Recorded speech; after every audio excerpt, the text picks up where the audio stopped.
po ang iba. Maliit din po sa side sa may parking DSU. Napakalawak po ng tataniman po iyan. Kung magtutulong-tulong, maagang makakatapos. At baka po hindi naabuti ng 10 days. Pero hindi naman ito itatanim yun yung pag bumunga pa sa ahog.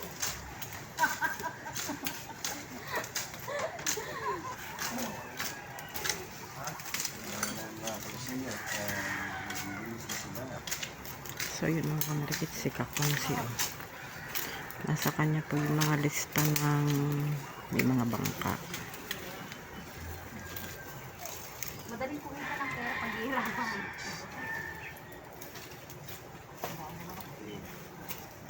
Yan muna ako ng lero. Akala ko ba may kanya, Ito po yung nagpuputol ng mga basura. Ng mga basura ng mga damo. Ang tawag po dito ay grass cutter. Ako hindi kasali, palilista ko pangalan ko dyan. Maluang na po yung nalilinisan nila mga Ako dito kamarikit. eh. Ilan pa po silang tao.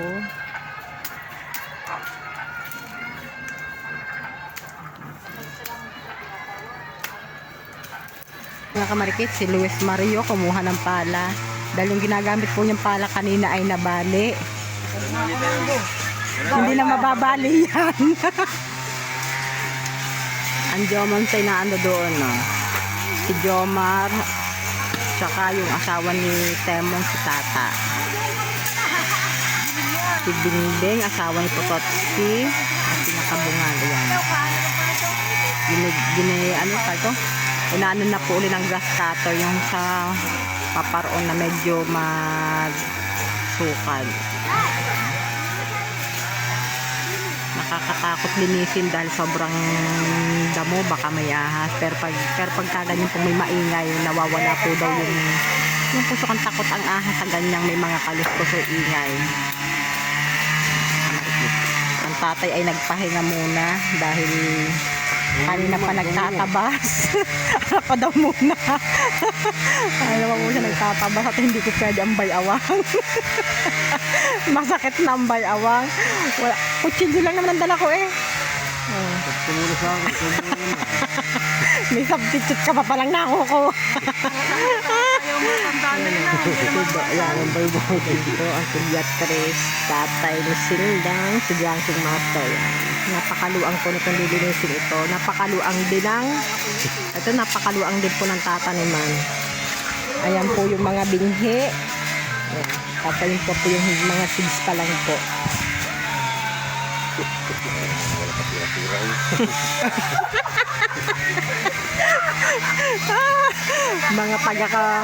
mga ka-grupo 13 po mga magkakagrupo ngayon tagaran po sa lugar namin. Ito po mga tudyatros po yan ito po sa kabila parang 10 po lang yata silang kasali sa mga so matatal po ang mga kasali po maglilinis po magtatanim po nito ay 20 na katao mga kamarikis.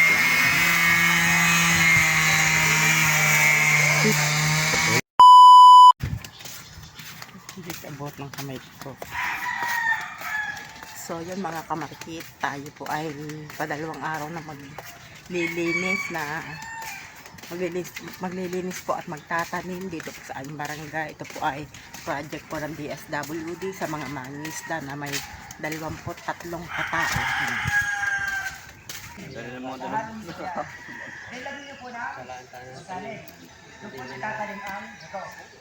Yung spacing po, halimbawa sita. Pwede po dili po kayo para mapicturean. Dili po tayo, dili po, makinig po, makinig. Makinig. Para po, kasi alam ko po naman, kayo po yung mga makikista po ba lahat? Opo. Pero meron po sa inyo nagpaparming, may nagtatanim po. Wala Pero po. po kasi yung paggugulay, alam ko bago sa inyo lahat. Ano ha, kaya medyo makinig po ano ha. Ito po klase po ng lupa ninyo ay buhangin.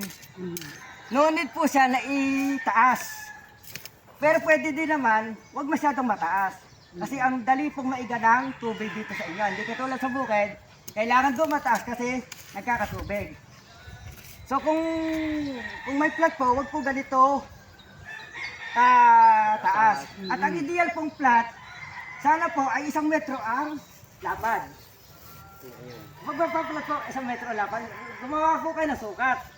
Maglagay po kayo ng tusok. Then maglagay po kayo ng pise. Para po magandang tingnan tuwid. Medyo may art po na kaunti. Ano ha? May art po tayo kaunti para magandang tingnan. Ano ha? So, naandyan na yan. Yung susunod na lang po ating baguhin. Pero kung ano po na nakatanim dito? Meron na. Ano po yan? Picture. Pichay. Kung pichay po dapat siya ganito. 1 metro po ang lapad. Ano ha? Yung haba po, hindi ko hanggang saan yung yung haba ng inyong partida ng group to. Sa gitna po yan, para po maganda tingnan kasi hindi ko naman alam na magtatanim na kayo kahapon. Kasi alam ko kasi kahapon po kasi ay maulan. Ang labang po, isang... Isa lang. Buntong-buntong. Isa lang po, yan. Isa lang po. Isang puno, isang bunga. Yan po yung hindi po lalaki. Sunod-sunod lang. Mamaya pong hapon, pwede po yung ayusin. Tanggalin. Mamaya nila pong hapon ayusin kasi ma-stress po yan. Ngayon po yung maaraw. Hindi katulad kahapon maulan. Kumpul-kumpul nga po yan. Tatanim po ng mga... Hindi niyo po yung mapapakuha. Opo, totoo po yan. Kahapon, yung babawasan sila ng isa. Mamaya pong hapon, ano ha? So ano pong usapan ng oras nyo rito? Usapan niyo sa oras. Ang oras po? Opo, basta nagsisimula kayo ng mga alas 6. Alas 6, okay po. Alas 6. Hanggang alas 9. Saan ko lang para sa tupa. Pagka kuha ay nagsilaw, pagka lilaw, trabaho. Oo, tama po. Pwede po yun. Para makakaisip tayo. Kasi po naman ito, hindi lang kasi yung ating trabaho para lang kasi doon sa kikitain natin. Ano ha? Hindi ito. Kasi nga po, ang layunin natin is livelihood, pangkabuhayan. Na ito po yung makakatulong para po hindi lang nyo bibilin ang gulay. Ano, kasi sabi ka ni Kapitan, wala na raw na ang huling isda. Doon man lang po sa ating mga gugulay, hindi tayo po yung makakatipid. Ano ha? Hindi na natin bibilin. So kaya po ito ay pagsisikapan po ninyo na talaga ito paagandahin. I-challenge po ito sa atin kasi yung lupa po natin ay buhangin. Kaya po ay may binili na po ako mani doon. Kaya lang dito po.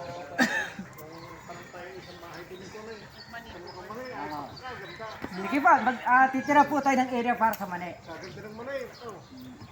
Para po hindi, kahit hindi po malahat muna, unti-unti po pagtatanim, huwag niyo po muna ang taniman lahat. Huwag niyo po biglain. Kasi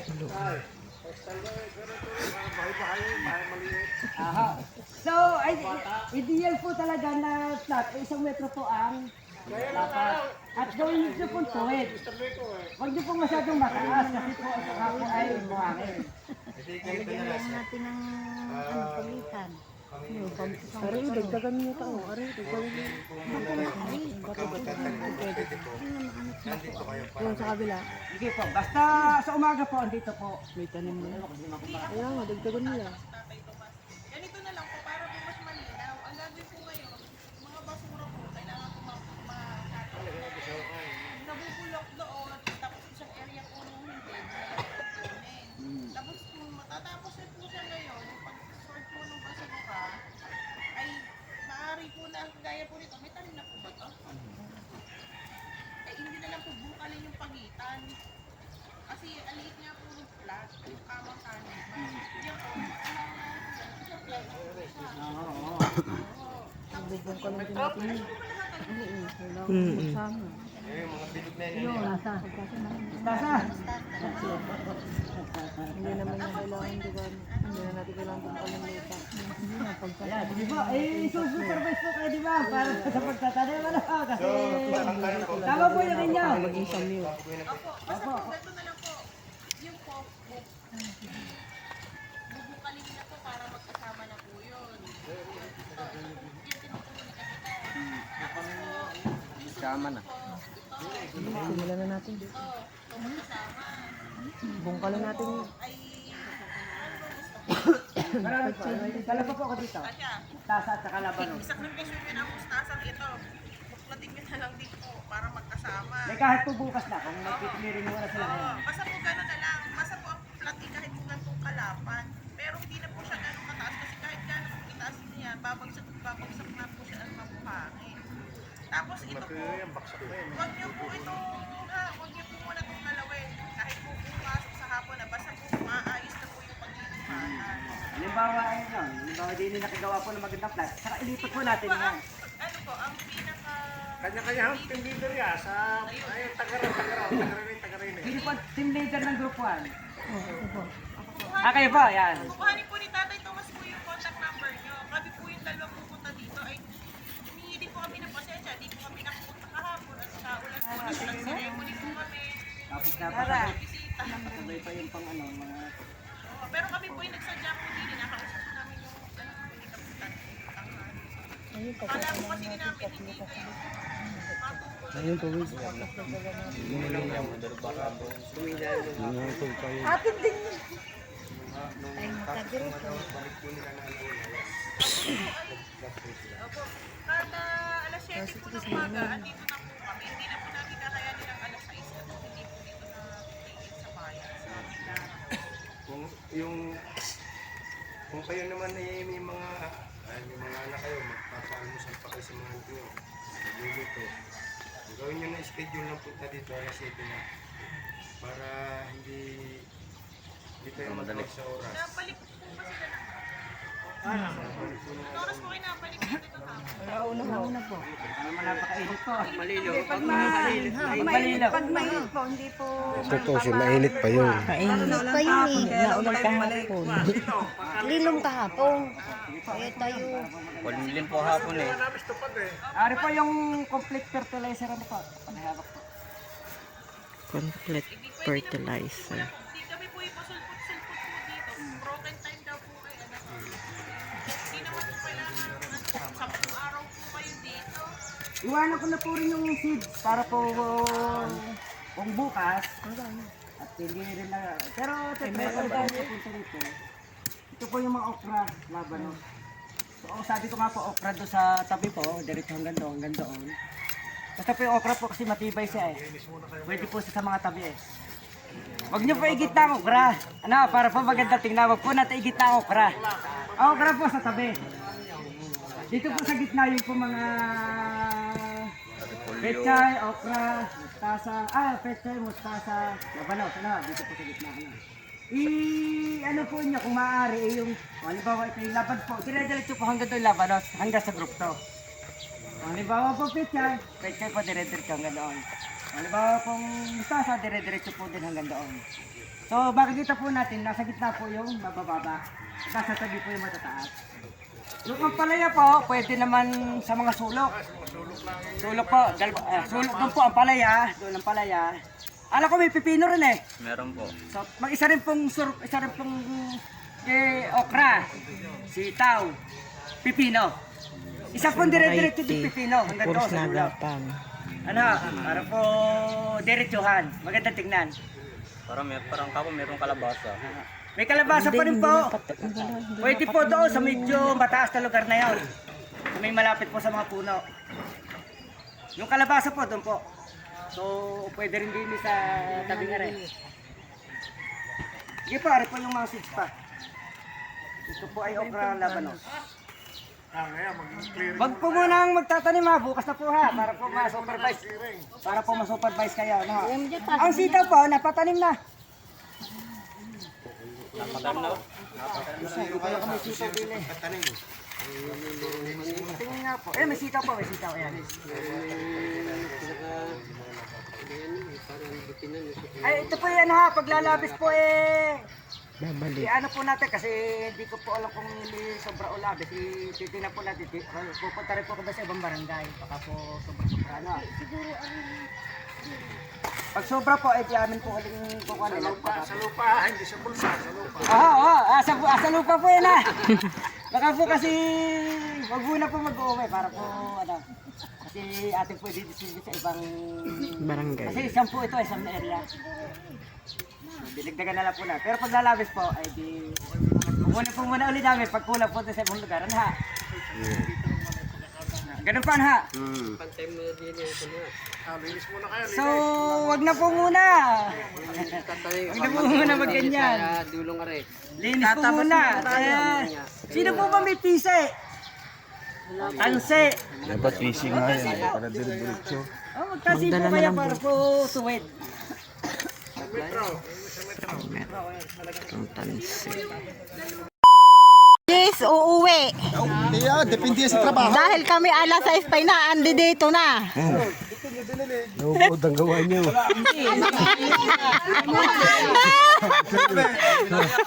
Mali ang inyong gawa. Pinag... Sabi siya, malapad eh. Edmond! Edmond, pinagtatawanan niyo pa yung gawa kahapon, ha? Ang amin nagtawa. Ano sabi sa gawa ko? Mali. Yun ang akin pala ang tama. Oh. So, ako sabi na kayo.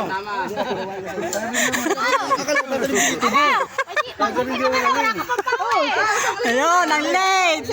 Hoy, tatot!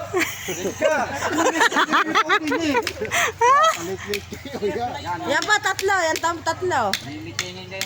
Bali po, ang gagawin ko ngayon, yung mga damo po ay pagkasama-sabay, tapos yung mga ganito po hindi nabubulok, ilalagay ko dun sa nasa kaliwa po. Ang nalit si Tatot, si Edmond, at si paring Jason. Yan.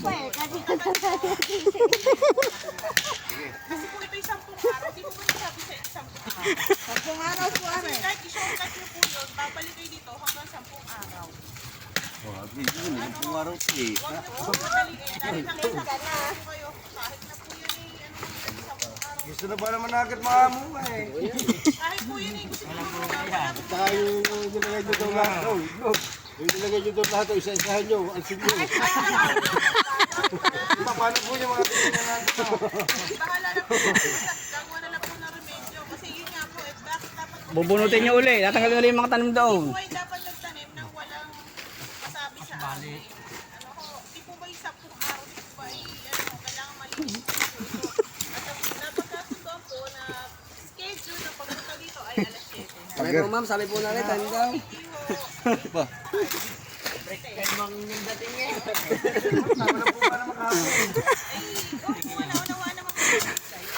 Ay di kayo po, alas 7. Sabihin nyo, pag-girnal pa kayo. Yun po, yun. Nakaboxer na yun. Papalabas po yun. Papalabas po ng pira pero sumali pa rin dito.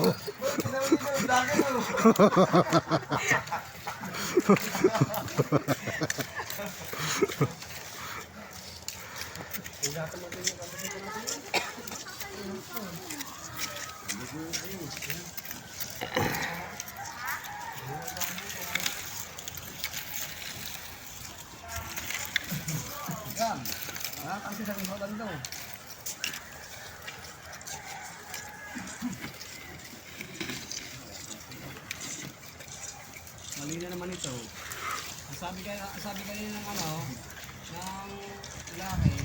Mula doon, tsaka dito, isang straight lang. Kala sila, inukam nila yung patsay eh. Dahil tatanong natin din eh ako ha. Dito gilid. Ako ha. Nasa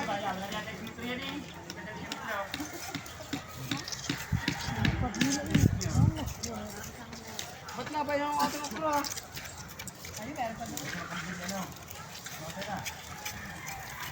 Tuka daw. Tuka daw. Kita ka sa YouTube, wala kang ginagawa.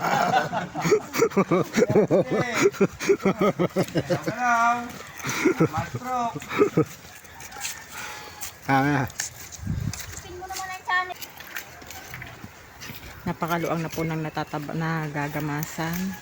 Nagsimula po kami kaninang umaga. Bali 2 days na po kami mga kamarikit na naglilinis. Yung pong mga nauna po namin doon kamarikit ay may mga punla na. Ngayon po, bali kanina po ay hinati po ng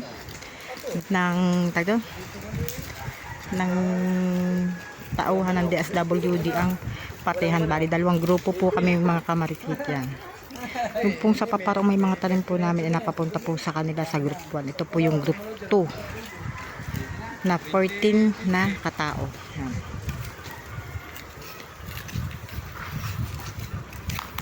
Bali, ang itatanim po dito ay sari-saring gulay na may kasama pong may mga pechay, may mga okra, may sita, may kalabasa, may pipino, at ang isa pa nga po ay may roong mani na itatanim. Ito po itatapusin po namin sa loob ng 10 days. Pag po ito nagkamasa na po namin lahat, ano na po kami ng punla, dahil may punla na po mga kamarikita na doon. At ang makikinabang din naman po ng mga tanim po namin ito ay kami rin po. Mga taong baryo, mangingisda, kung gusto nila kumuha po ng mga magiging bunga ng mga gulay, anytime po, pwede po silang kumuha.